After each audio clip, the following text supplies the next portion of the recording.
Problema rin sa ilang lugar sa Bataan ang hindi pa humuhupang baha. Ang ilang residente gumamit na ng bangka dahil sa patuloy na pagtaas ng tubig. At live mula sa Hermosa, Bataan na may express report si Mon Gualvez. Mon, gaano na ba kataas yung baha dyan?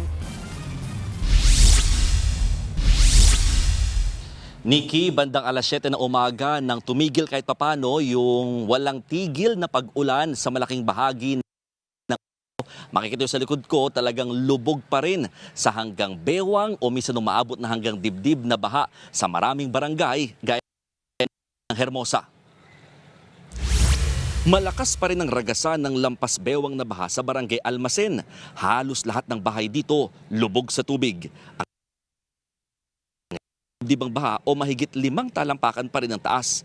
Kaya ang ilang residente gumagamit na ng bangka. Pati eskwelahan at simbahan, hindi nakaligtas. Katabi lang kasi ng ilog ang barangay kaya mabilis maapektuhan tuwing din kasi ang lugar ng mga tubig galing naman sa Pampanga bago dumiretso palabas ng Manila Bay. Wala na rin halos lumilika sa mga residente dahil sanay na raw sila sa sitwasyon. Nananatili na lang muna sila sa ikalawang palapag ng kanilang mga bahay. Inaabot daw ng kulang-kulang 1 linggo bago humupa ang baha sa lugar kung hindi na magtulong. Malaking tulong din daw na nagkaroon ng panibagong daanan ng tubig ang ilog mula sa dating palaisdaan kaya bumaba na kahit papano ang nararanasang baha. Ang problema, ang nagawang flood control project sa lugar mula nang suspindihin ng lahat ng mga kaparehong programa nang pumutok ang kontrobersya.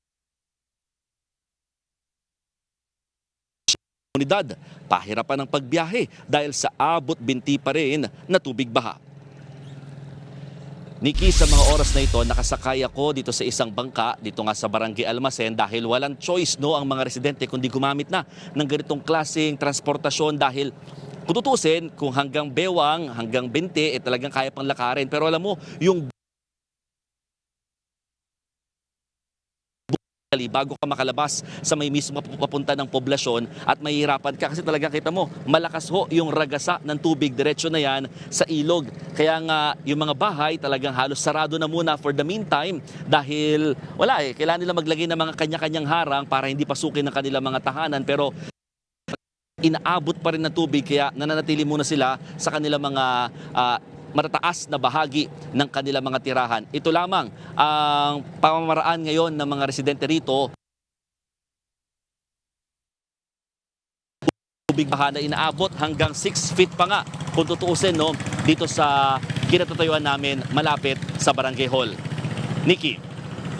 Yan ang express report ni Mon Gualvez live mula sa Hermosa, Bataan. Mag-iingat kayo dyan. Mga kapatid, Nikki de Guzman po. Para sa pasada ng mga rumaratsyadang balita, mag-follow at mag-subscribe na sa social media pages ng News 5.